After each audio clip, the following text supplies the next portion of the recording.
Hello my dear students, a warm welcome to yet another my history session. In this session, my dear students, I would like to give a lecture on the topic, that is chapter number 404.4, Kushanas. Introduction.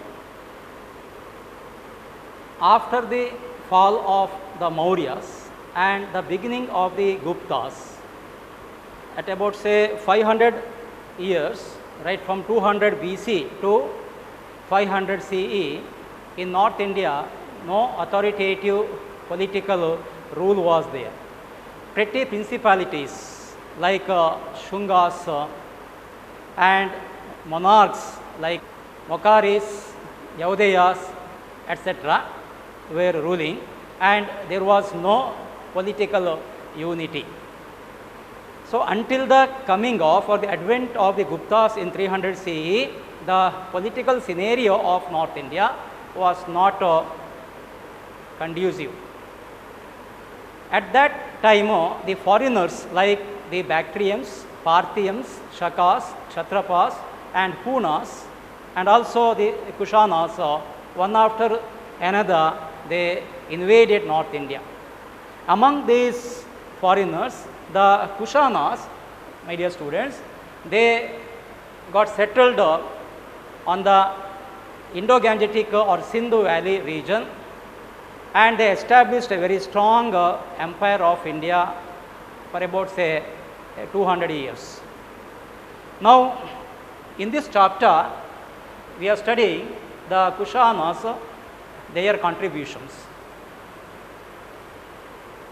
Kushanas were originally a nomadic race called Yuchi, and they lived in China. So, they were the foreigners, their race was Yuchi. But they were driven out from China by the Huns and others, because Huns were yet another formidable the rulers at that time. So, they driven out the Kushanas. As a result of that, they migrated towards Afghanistan, Kabul valley, and finally to Gandhara and to India also later on. The Gangetic plain, the Sindhu Gangetic plains were occupied by the Kushanas in about say 40 CE. The reign of the Kushanas marked an era of political unity. Not only that, it also marked an era of the cultural development in India. The Kushanas' reign not only marked an era of the political unity, but also it gave more importance to the cultural development of India.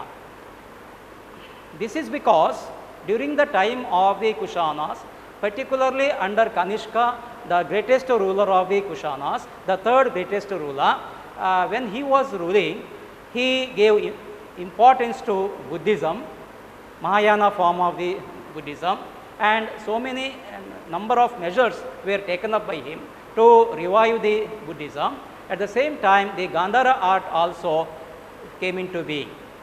So, number of Buddhist temples, the viharas, the monasteries, the stupas, all were established during the time of Kanishka in India. Therefore, the history of the Kanishka under the Kushanas is most memorable for us. Now, students, let me talk on the topic of political history of the Kushanas. The first ruler of the Kushanas was Kujula Cadphises or Cadphises first. He consolidated his empire and he established his stronghold in India, and because of that he was called Dharma Tida, Satya Dharma Tida. Dharma Stira, Tida means Stira, and Satya Dharma Stira or Satya Dharma Tida. These were the two important titles which were given to Kujula Cadphises first. He was succeeded by Pema Cadphises, or Cadphases second. After him, the third ruler of the the third ruler of the Kushans was none other than Kanishka. Regarding the date of accession into throne of Kanishka, historians have opened divergent views. Here we have many historians and their opinions regarding the accession into the throne and date of Kanishka. When did he exactly ascend the throne? Historians like Dr. V.S. Smith, the great historian, he opined that Kanishka ruled in about say 120 CE. According to V.S. Smith, Kanishka came into power in about 120 CE. The another school of the historians, namely Rabson, Thomas, Ferguson and Radha Kumud Mukherjee, they are of the opinion that they projected Kanishka who founded Shaka era. Shaka era was founded by Kanishka. Shaka era was founded by Kanishka in 78 CE. So, on the basis of the projection of the school of thought led by some historians like Rabson, Ferguson, Radha Kumud Mukherjee and also Thomas, Kanishka believed to be the founder of the Shaka era. Considering that point, they said he must have had ruled between 78 to 120 CE. So, 78 CE was the beginning date of year of Kanishka according to the another school of thought of historians. Therefore, the accession into throne of Kanishka shrouded with the controversial views. Purushapura or Peshawar in modern Pakistan, Purushapura or Peshawar in Pakistan now was the capital city of the Kushanas under Kanishka. So, when Kanishka became the ruler, Peshawar was his capital city. Peshawar is here, Peshawar, it is Pakistan. Here he started or he established his capital city. When he became the ruler, he went upon the task of expanding his empire very far and wide. So, he captured the Greeks, the Shakas, the Parthians and he occupied Kabul or Afghanistan and Sindhu provinces, Takshashila of India. So, all these places were captured by him, whereby he extended his empire very widely.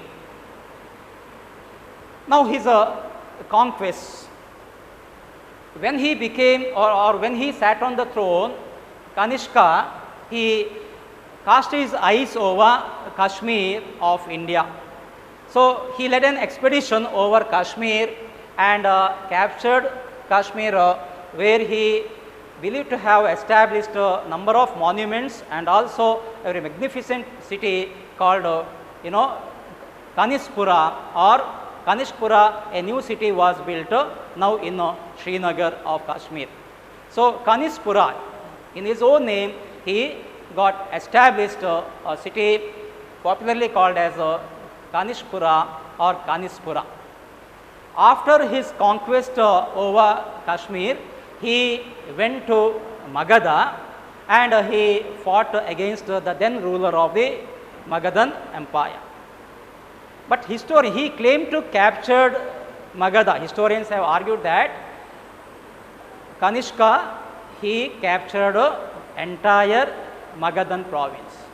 But certain sections of the historians, they are of the opinion that he did not capture entire Magadha, instead he captured certain parts of Magadha.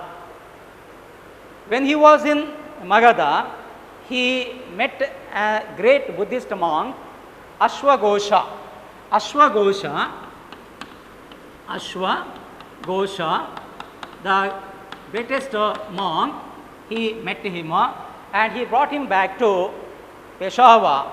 So with the influence of Ashwagosha later on, Kanishka, he embraced Buddhism.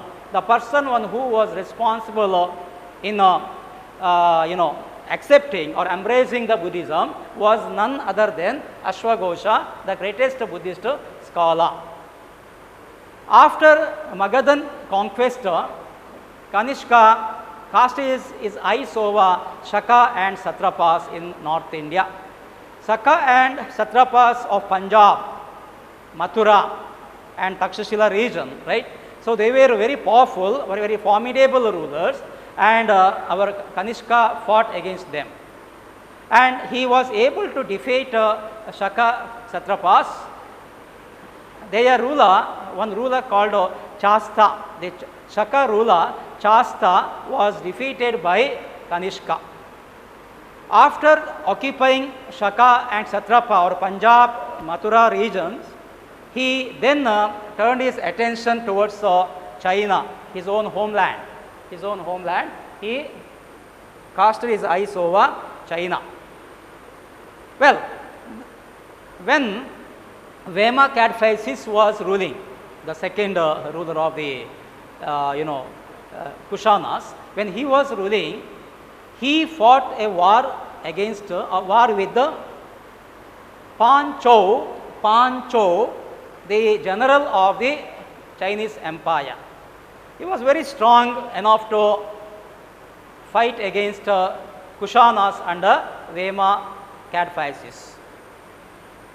In this encounter, Vema was defeated. Vema Cadphises was utterly defeated. A crushing defeat was inflicted on Vema Cadphises by Pancho.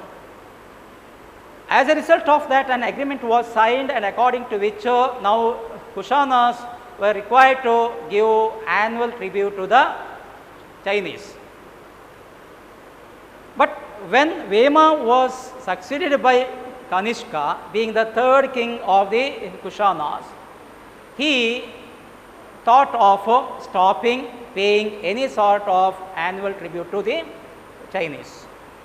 Instead, he declared a war. He wished to declare a war against the Chinese.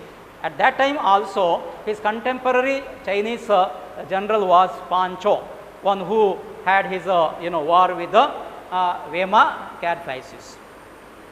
Well, the war fought between Kanishka and also Pancho. Unfortunately, Kanishka lost this battle to Pancho. So, in the first encounter which Kanishka met with his contemporary or his counterpart in China, Pancho, he lost it. This particular defeat for some time made Kanishka to believe that he had lost his dream or ambition in expanding his political interest. So, very defeat of Kanishka against Pancho completely ruined for some time. It hindered the political expansionist policy of Kanishka. But he was not a man to keep quiet. Our Kanishka was not a man to keep quiet. So he thought of, or he waited for an opportunity to seize a war, at another war against the same Chinese general. By that time, it is said that Pancho had died. Pancho had died and he was succeeded by his son Panchiang. Panchiang, the son and successor of Pancho, and during his time, Kanishka, he started his, or he led his expedition over China, and second war was fought against the Chinese general, and in this war our Kanishka was able to defeat Panchiang. He completely defeated him. After having defeated, or after defeating Panchiang, now he means here Kanishka, he occupied the three major provinces of the Chinese, namely Kashgar, Yarkand and Khotan. These were called the Pamir Heights, students. The Pamir Heights, the hilly stations, the Kashgar, Yarkand and Khotan. These three places were occupied by Kanishka after defeating Panchayam. So this is nothing but a great note as far as the history of Kanishka is concerned. He was able to defeat his own native rulers and he occupied his homeland once again. Not entirely, but certain part of China now fell into the hands of Kanishka. Well, these were the important wars. After these wars, historians have said Kanishka's empire had been extended very far and wide. His empire had been extended in the north, Kashmir, and in the south, the Sindhu region, Sindhu Gangetic plains, and in the eastern side of Benares, and in the northern side he had reached till Afghanistan. The Afghanistan region was also under his hand. So in the north Kashmir, in the south Sindhu, and in the eastern side Benares, and in the northern side Afghanistan, such an extended land he possessed. That was his territory. Kanishka's territory was such a big region. My dear students, I just sketched over here on the blackboard, the map of India and his territory, the boundaries during the time of Kanishka. And for your kind information, this map, there is no map about Kanishka in your syllabus, nor any places would be asked here. This is just for your reference. I sketched this map. Next, now the contributions of Kushans, particularly Kanishka, into various cultural fields. Into the field of religion, Kushans no doubt gave an immense contributions. As they were belonged to the nomadic race of Yuchi, to begin with they followed their tribal conditions. The tribal traditions were followed by them. The Yuchi customs were followed. During the time of Cadphises first, they followed the Indian religious worshipment or feelings. The Hinduism, sun god, say for example, sun god was also worshipped by the Vema Cadphises and Kujula Cadphises respectively. So that means they turned their attention towards the Indian or Hindu culture in terms of religion. When Kanishka came, he, along with Hindu culture, he also followed Buddhism. Later he became the champion of the Buddhism, so to say, with the greater influence of Ashwagosha. He embraced Buddhism. That's what I said earlier. So in the life of Kanishka, Ashwagosha's role was most important. As a result of that, later on, Kanishka, he took up certain measures for the speedy or rapid spread of the Buddhism. Following are some of the important measures taken by him. Number one, it is said that royal patronage was given to the Buddhist. Royal patronage. Royal patronage was given to the Buddhist, and the same was extended to Buddhist monks. He not only gave royal patronage to the Buddhism, but also he tried his best to extend the same to the Buddhist monks. Number 2, viharas and monasteries were built for the Buddhist monks. So viharas, the residences, monasteries, the matas, temple like, it's not temple, matas were built for the Buddhist monks to spread the Buddhism. Number 3, missionaries were sent to different parts of the world, particularly to Tibet, Japan, Korea and several Central Asian countries. For the sake of spreading Buddhism, Kanishka, he sent his missionaries to these parts of the world, Tibet, Japan, Korea and several countries of the Central Asia. Number 4, in the year 102 CE, he summoned the fourth Buddhist council. The fourth Buddhist council was summoned by him. He conducted, in other words, the fourth Buddhist council at Kundalavana in Kashmir. At Kundalavana in Kashmir.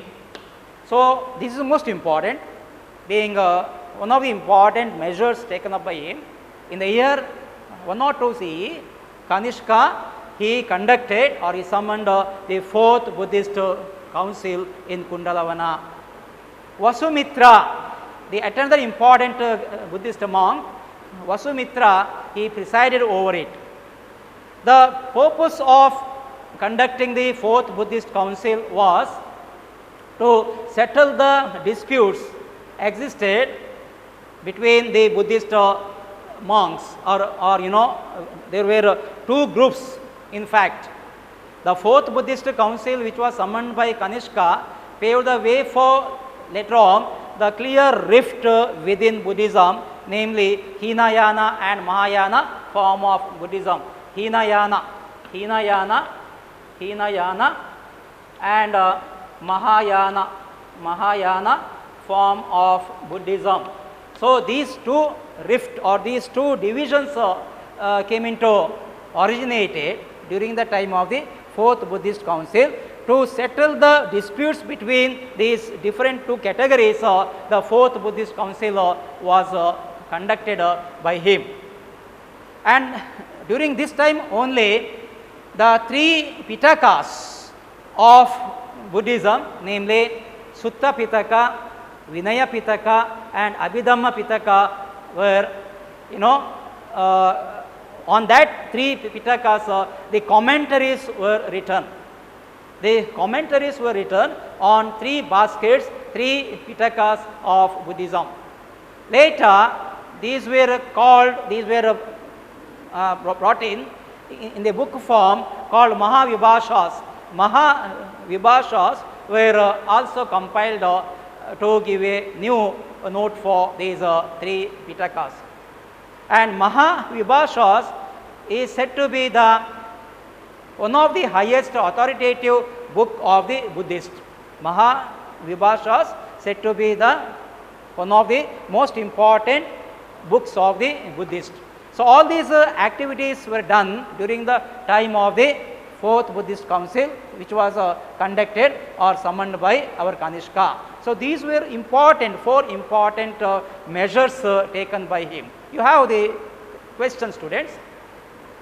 Mention any two measures taken by Kanishka to spread the Buddhism. Suppose that question is asked, you need to write any two of them. Okay.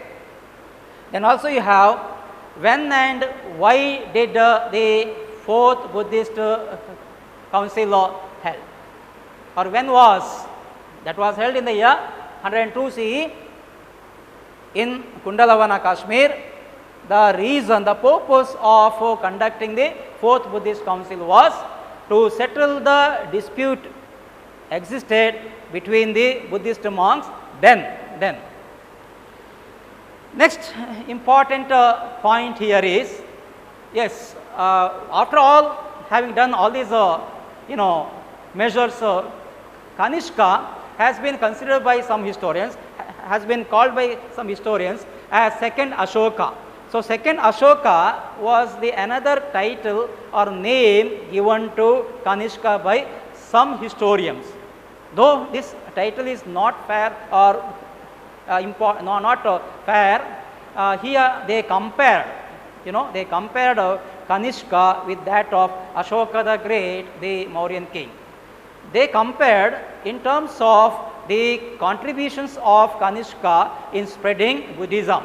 What Ashoka had said, or what Ashoka had conducted all his third Buddhist council in Pataliputra, and he sent his two children, namely Mahendra and Sanghamitra, to Ceylon for all these activities. So, here they compared Kanishka with that of Ashoka, but it is wrong to compare. The comparison is not correct. Whatever it may be, in history, historians say that Kanishka can be compared with that of Ashoka, particularly in terms of his contributions in spreading Buddhism. Fine. Now, the Gandhara art. The Gandhara art is also most important. Kanishka was a great builder and patron of art and architecture. Gandhara, a place name in Afghanistan. Gandhara, a place name in Afghanistan. Because of that, that particular art form came into being. Now, Gandhara art is also called the blend of Greco-Buddhist or Greco-Indian art.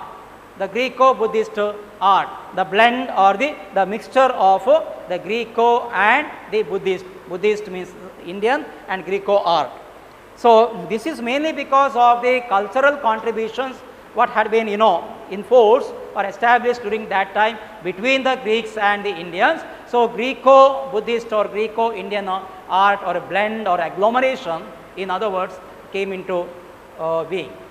So, for that reason it is called Gandhara school of art.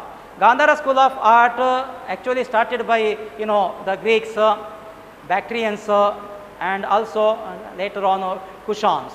Since the Gandhara was a place name in Afghanistan, the same name was given to this art.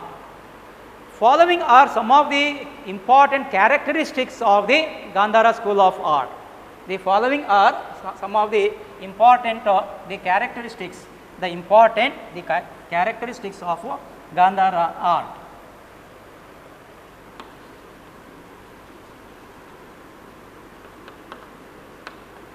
Number one, the life-size statue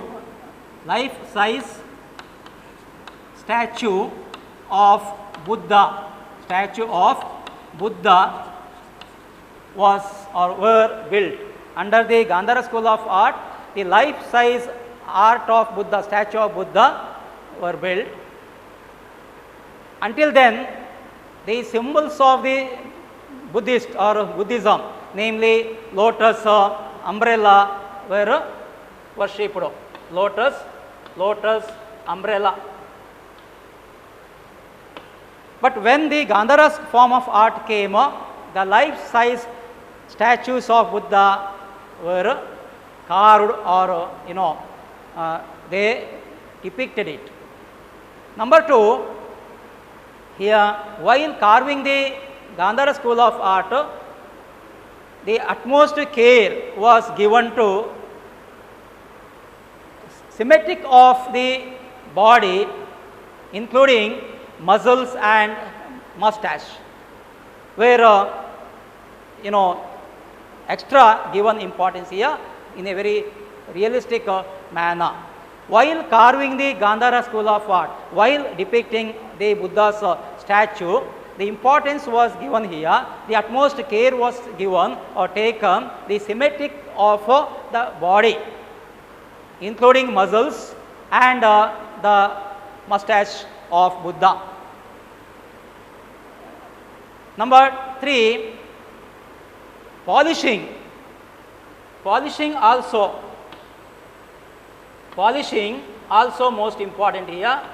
Polishing of the Buddhist statues were a common phenomenon, or this being one of the important phenomena, the important characteristics of the Gandhara school of art. Every statues, if you see the Gandhara school of statue, here polishing is the most important phenomenon. Next, here is the ornamental decorations. The statue of Buddha has the ornamental decorations on his head or the anklets or necklaces, etc. So they hewn it very beautifully, they carved it and it given here more importance for it added the physical beauty of the statue. While carving the ornaments on the body of Buddha, the artist, the sculptor, in fact, he gave importance for the physical beauty of the statue. Next here is the specimen of the craftsmanship of the Gandhara art. A care was taken for the folds, or the wrinkles like folds of the clothes of the Buddha, and that also appeared like in a realistic manner. So while carving the Buddhist statue here on the robe, because Buddha used to wear the red robes, so Buddha's dress or his clothes have been very beautifully carved on the statue, and with the turns and curves, the turns were there, the turns and curves or fleet like the dress that were very, that looks like embossed art, that gives an extra beauty to the Buddhist statue. Next point here is all these statues were made of stone or terracotta and clay objects. So they preferred here, the artist, the Gandhara school of sculptors here preferred, while executing such a beautiful art here, they used stone, they prefer stone, and they made they used it and they gave a shape of that, and also the clay models, terracotta were also there. Last but not the least, here the technique used in the Gandhara school of art was Greek, but the ideas, the inspiration and the personalities were purely Indians. See, in the Gandhara school, as I said, the Gandhara school is nothing but the blend of both India and Greek, the Greco-Buddhist art, right? So here the technique was Greeks. While executing the statues of Buddha, the technique used here was Greek, and the idea and also the inspiration, the motivation and the personality all were Indians. So that is the blend, that is the agglomeration or the mixture of both the country, the style of art. Therefore, in the words of Dr. R.C. Majumdar, the great historian, Gandhara art has been executed or portrayed with the hand of Greek artist and the heart of Indian artist. So again here R.C. Majumdar compares the hand of the Greek artist, the Greek artist, with his hand he carved this particular Buddhist art, but heart was Indian. So again here blending, again here mixture of both art. For this reason, it is said that the Gandhara artist they made an attempt to carve the statue of Buddha with that of the Greek god Apollo. So here they carved the Buddha's statue with that of Apollo of Greeks. So again here the elevation of Buddha to the godhood. So Buddha was seen here as a god. Therefore, it is said that when Kanishka was the ruler, Mahayana form of Buddhism got its immense patronage. Mahayanists believe that Buddha is God, whereas Hinayanists no. Mahayanists believed Buddha as God, and they started to worship Buddha in the form of idols, in the form of statues. So Buddha's position got elevated to that height as God. Therefore, it is said that the Gandhara artists they gave impetus for the Buddha with that of Apollo of Greek.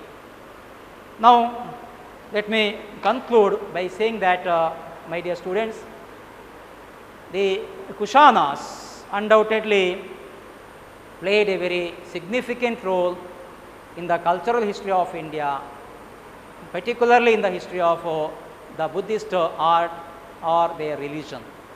Because of the Kanishka's effort, Buddhism had reached beyond India. It is said that Kanishka was the first ruler of India who had extended his territory beyond India or Indian subcontinent. When he captured many countries of the then world, like Afghanistan, China, and all these parts of the world, he became the first Indian ruler to had his way beyond the Indian subcontinent. That much credit he had. Whenever he went over there, he established the Buddhist statues or their monasteries. That much of contributions he had rendered. Therefore, the history of Kushanas, particularly under Kanishka, is memorable for us. With this, I stop this lecture. Thank you all.